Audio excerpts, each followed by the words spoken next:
बिस्मिल्लाहिर्रहमानिर्रहीम। अस्सलाम वालेकुम नादरीन, आप यूट्यूब चैनल देख रहे हैं, मैं इमरान खान। नादरीन, ये एक नंगा वीलॉग है, इसको ज़रा एहतियात से देखिएगा। मैंने इसको लिख रखा है ताकि ज़्यादा नंगा ना हो जाए। तो बात करते हैं इमरान खान की। इमरान खान कुछ भी है, कैसा भी है, नंगा बहुत अच्छा करता है। नंगा करने की बात हमारे सिस्टम में आजकल बहुत ज़्यादा गूंज रही है, बार बार कोई ना कोई नंगा होता है। और सबसे ज़्यादा नंगा पाकिस्तान का निज़ाम हो चुका है। निज़ाम को अपना तन ढांपने के लिए फरेब का कोई तौलिया भी मुयस्सर नहीं है, और जो भी मुयस्सर है उसमें मफादात के इतने छेद हो चुके हैं कि लोग उनमें से अंदर झांक रहे हैं और उन्हें सब कुछ दिखाई दे रहा है।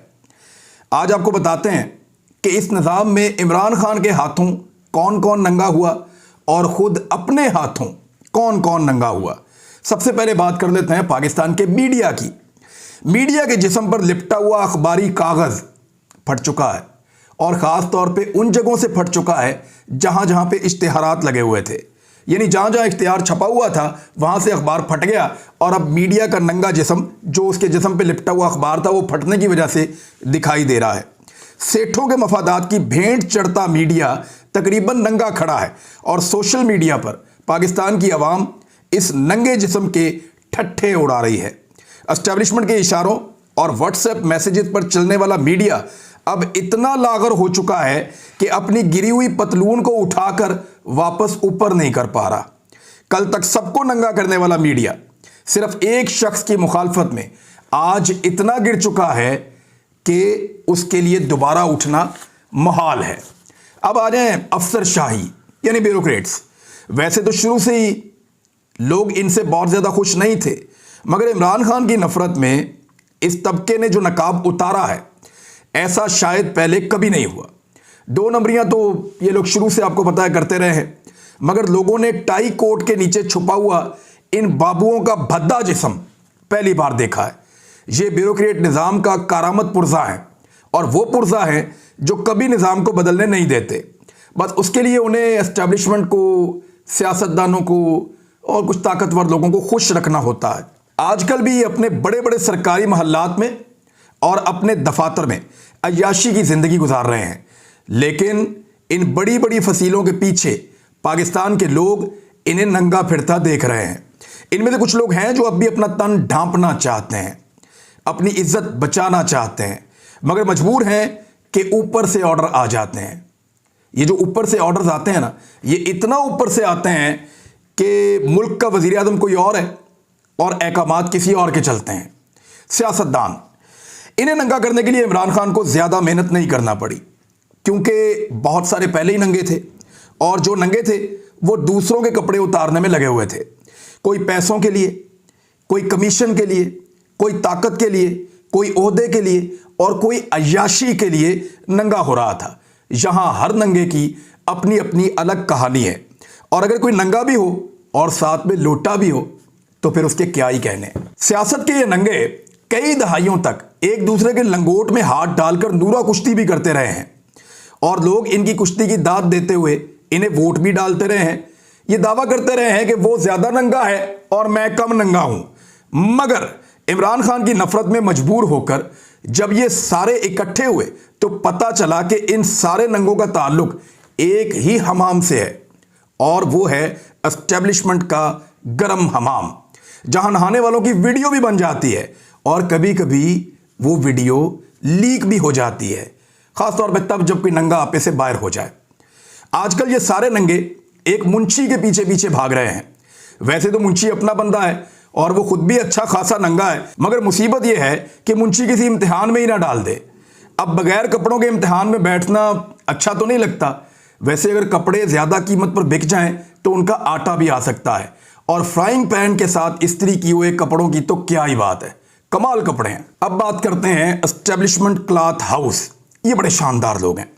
ये लोग फैसला करते हैं कि इस मुल्क में कौन क्या पहनेगा, कौन टाई कोट पहनेगा, किसको गाउन सजेगा, कौन वास्कट में रहेगा, किसको शेरवानी पहनाई जाए, और वर्दी किसको जचती है, बूट कौन से अच्छे हैं, और पॉलिश कौन सी वाली ट्रेंडिंग में है। पॉलिश इनकी कमजोरी है। एक अच्छी पॉलिश करने वाले की वास्कट को शेरवानी के अंदर बदल देना ये इनके बाएं हाथ का खेल है। इनके पास हर साइज की शेरवानी भी है और हर साइज का फंदा भी। क़याम पाकिस्तान से लेकर अब तक लोग इनके बेदाग कपड़ों की तारीफ करते रहे हैं, जबकि इनके गंदे कपड़े धोने का काम पुलिस और दीगर इदारों ने ज़बरदस्त तरीके से अंजाम दिया है और ये काम करने का उन्होंने इनाम भी वसूल किया है। अभी हाल ही में कुछ लोग एक शख्स की शेरवानी उतारते उतारते खुद अपने कपड़े उतार बैठे हैं और शदीद गुस्से में उस शख्स के साथियों को नंगा करते फिरते हैं।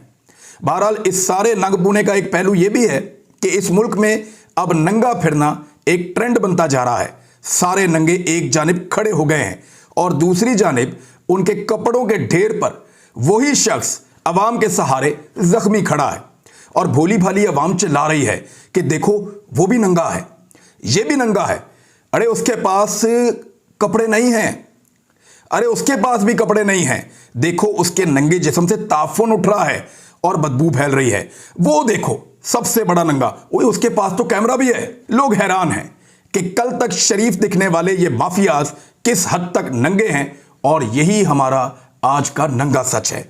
वैसे कुछ नंगे ऐसे भी हैं जिनका जिक्र मैं यहां पे नहीं करूंगा क्योंकि वो बहुत ज़्यादा नंगे हैं और हमें भी नंगा होने का शौक नहीं है। तो नाजरीन, ये तो थी नंगों की कहानी, मैंने आपको बताई है।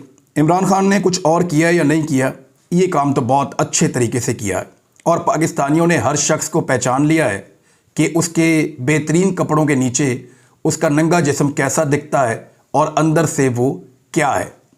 जिस धोखे में ये कौम रही बड़े लंबे अरसे तक, बहुत सारे लोगों से धोखे में रही, वो धोखे अब ऐसा लगता है कि दूर होते चले जा रहे हैं और लोग अब मज़ीद धोखे में नहीं रहना चाहते। वो मौका ढूंढ रहे हैं कि उनको मौका मिले और वो कपड़ों के हिसाब से अपना फ़ैसला करें और इंतखाब करें, लेकिन नंगे भाग रहे हैं और वो किसी फ़ैसले का हिस्सा नहीं बनना चाहते बल्कि मज़ीद कंट्रोवर्सीज के अंदर इस मुल्क को लेकर जा रहे हैं। अब आ जाए कुछ खबरों की जानिब। पेशावर के अंदर जेल भरो तहरीक जो है वो कल हुई है, अब रावलपिंडी के अंदर होगी। सूरत हाल आपके सामने है। पेशावर में जो इंतज़ामिया है उन्होंने गिरफ्तार करने से इनकार किया और उन्होंने कारकुनों को गिरफ्तार नहीं किया और पेशावर के अंदर जो खबर आई है उसके मुताबिक कारकुन तकरीर करते रहे, वो लोग GT रोड पर जमा हुए और पेशावर ने तो रिकॉर्ड लगा दिया। बहुत बड़ी तादाद में लोग, ऐसा लगता था कि इमरान खान का अपना जलसा है। इमरान खान के जलसे में इतनी बड़ी तादाद में लोग आते हैं, बहुत बड़ी तादाद में लोग पेशावर में इकट्ठे हुए और उन्होंने गिरफ्तारी देने के लिए पुलिस को बहुत कहा। पुलिस ने उनके साथ थोड़ा ड्रामाबाजी की और उसके बाद किसी को भी गिरफ्तार नहीं किया। कारकुन जो हैं वो जेल चले गए और जेल जाकर वो दरख्वास्त करते रहे कि जेलों के दरवाजे खोले जाएं, हम अंदर जाना चाहते हैं, लेकिन जेल इंतज़ामिया ने बगैर किसी मुकदमे में उनको अंदर डालने से इनकार कर दिया। तो ये तो था पेशावर वाला एपिसोड और ये चलता रहेगा, आने वाले दिनों में भी चलता रहेगा। दूसरी जानिब जो रावलपिंडी है वहां पे आज गिरफ्तारियां होंगी। देखते हैं कि रावलपिंडी में क्या सूरत हाल पैदा होती है और मामला किस जानिब जाता है। अभी तो ये मामला चलता रहेगा, लेकिन जो हुकूमत है उसने फाशिस्ट हथकंडों से बाज आने से इनकार कर दिया है। मोहसिन नकवी पूरी तरह से वफाकी हुकूमत के आलाकार के तौर पर काम कर रहे हैं, निगरानों वाली बात ही नहीं है। आप अच्छी तरह जानते हैं कि मोहसिन नकवी किसकी चॉइस हैं और ताकतवर लोग उनको लाकर बतौर हैंडलर बिठा चुके हैं। तो मोहसिन नकवी साहब जो हैं वो अजीब अजीब हरकतें कर रहे हैं। वो मैं आपको बता दूं, पाकिस्तान तहरीक इंसाफ के गिरफ्तार रहनुमाओं की मुंतकली पर जेलों के बाहर एहतजाज की कॉल दे दी गई है। शाह महमूद कुरैशी साहब के बच्चे पहुंच गए अदालत में और वहां जाकर उन्होंने कहा जी हमारे वालिद साहब का पता किया जाए, वो हैं किधर। यानी मामला ये नहीं है कि वो गिरफ्तारी तो उन्होंने वॉलंटरली दी है, उनकी रिहाई के लिए तो नहीं गए, लेकिन बाजियाबी के लिए गए हैं कि पता चले जनाब वो हैं किधर। यानी एक तरीकाकार होता है, जब आप किसी को गिरफ्तार करते हैं सियासी कैदी को, तो उसको एक स्टेटस के तौर पे रखा जाता है और एक तरीके से उसकी गिरफ्तारी की जाती है। लेकिन यहां पे बहुत अजीबोगरीब सलूक किया जा रहा है। ये जो इंपोर्टेड हुकूमत है ये निशाने इबरत बनाना चाहती है उन लोगों को जो सियासी गिरफ्तारियां दे रहे हैं। मिसाल के तौर पे जेल भरो तहरीक के तहत गिरफ्तारियां देने वाले पाकिस्तान तहरीक इंसाफ के रहनुमाओं को सूबे की दूर दराज जेलों में मुंतकिल कर दिया गया है। लाहौर से गिरफ्तार रहनुमाओं को 24 रहनुमा हैं और कारकुनान को लिया जेल मुंतकिल किया गया है।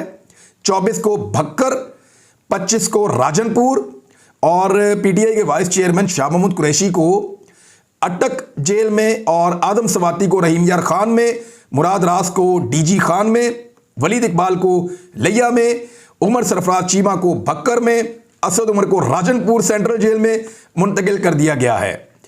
यानी अब ये सूरत हाल है और मीडिया तो ये क्लेम कर रहा था कि शायद अपने गिरफ्तार रहनुमाओं को आज़ाद करवाना चाहती है पाकिस्तान तहरीक इंसाफ। जेल भरो तहरीक तो है और अभी चलती रहेगी। आज़ाद करवाना चाहेंगे तो आज़ाद भी वो करवाएंगे। लेकिन मामला ये है कि निगरान हुकूमत के पूरी तरह से पोल खुल गए हैं।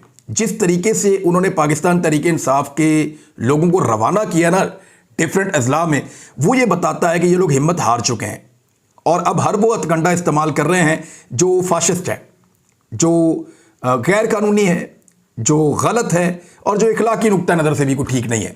मरियम नवाज साहिबा की जो तकरीर थी कल वाली, जिसमें उन्होंने पाकिस्तान के मुअज़्ज़िज़ जज साहिबान पे, पाकिस्तान के रिटायर्ड जजेस पे और जनरल्स पे उन्होंने अटैक किया है, इसमें एक ख़ास बात यह है कि जनरल रिटायर कमर जावेद बाजवा साहब का नाम हज़फ कर दिया गया है। इससे पहले PMLN ने जनरल बाजवा का नाम अंदर रखा हुआ था, अब बाहर निकाल दिया है। क्या इसके पीछे कोई ऑडियो वीडियोस का चक्कर है या कोई और चक्कर है, हमें तो समझ नहीं आ रही। ये यही लोग करते रहे हैं तो इन्हीं को पता है कि इसके अंदर क्या चक्कर है। लेकिन बाजवा साहब का नाम निकाल दिया गया है और 2 सर्विंग जजेस का नाम उसके अंदर डाल दिया गया है और बाकायदा मरियम नवाज साहिबा ने पाकिस्तान टेलीविज़न के ऊपर इसको चलवाया है और मरियम औरंगज़ेब साहिबा उसके लिए रिस्पॉन्सिबल हैं और जजेस की तौहीन कंटिन्यूसली की जा रही है। ये क्यों हो रहा है? देखिए, उन्हें इस बात का आइडिया है कि मैदान में आकर वो हार जाएंगे और मैदान में वो मुकाबला कर नहीं सकते। अब मैदान से भागने का सबसे बेहतर रास्ता यह है कि कंट्रोवर्सीज क्रिएट की जाएं, इस तरह के हालात पैदा कर दिए जाएं जिसके अंदर गिरफ्तारियां हों, जिसके अंदर हालात ख़राब हों, जिसके अंदर इलेक्शन से किसी भी तरह से अवॉइड किया जा सके, इलेक्शन से बचा जा सके। सुप्रीम कोर्ट ऑफ पाकिस्तान में जो एक नुक्ता उठाया गया है कि असम्बलियाँ तहलील कैसे की जा सकती है और किस बुनियाद पर की गई हैं, तो देखिए ये तो खालिसतन सियासी हुकूमत का फैसला होता है। पूरी दुनिया के अंदर, यूरोप के अंदर, दूसरे मुल्कों के अंदर असम्बलियाँ तहलील की जाती हैं और छोटी छोटी बातों के ऊपर तहलील कर दी जाती हैं कि जनाब हमें नहीं लगता कि इस मैंडेट के साथ हम लोगों की खिदमत कर पा रहे हैं, लिहाजा हम असम्बलियाँ तहलील करने जा रहे हैं और असम्बलियाँ तहलील करने के बाद हम दोबारा इलेक्शन में जाएंगे, फ्रेश मैंडेट लेकर जो आएगा वो अवाम की खिदमत करेगा। अब यहाँ पर सुप्रीम कोर्ट ऑफ पाकिस्तान में जो नुक्ता उठाया गया है, इस नुक्ते के पीछे एक बड़ी गहरी, मुझे ऐसा लगता है कि सोच है। वैसे पाकिस्तान की एस्टेब्लिशमेंट के बारे में मैं आपको बता दूं कि उनको ये सूट करता है कि किसी भी तरह से असम्बलियाँ रिवाइव हो जाएं और ये सिस्टम अपना टाइम पूरा करे और उसमें इमरान खान साहब को दीवार से लगाने का मौका ज़्यादा मिलेगा, उसमें नवाज शरीफ साहब को सियासत में इन करने का और इमरान खान साहब को सियासत से आउट करने का पाकिस्तान की एस्टेब्लिशमेंट को ज़्यादा मौका मिलेगा। वैसे भी इमरान खान साहब का दावा है कि एक बहुत ताकतवर शख्स ने नवाज शरीफ साहब से ये वादा किया हुआ है कि वो इमरान खान साहब का पत्ता साफ करेंगे और उनको रास्ते से हटाएंगे। तो नाज़रीन, ये शिकस्त का एतराफ़ है एक तरह से जो PMLN ने किया है और जो ज़बान इस्तेमाल की है, और ये खुला एतराफ़ है शिकस्त का, इसे कोई समझे या ना समझे। अब तक के लिए इतना ही। अपना ख्याल रखिएगा, अपने इस चैनल का भी। मुलाकात होती है अगले वीलॉग में। अल्लाह हाफ़िज़।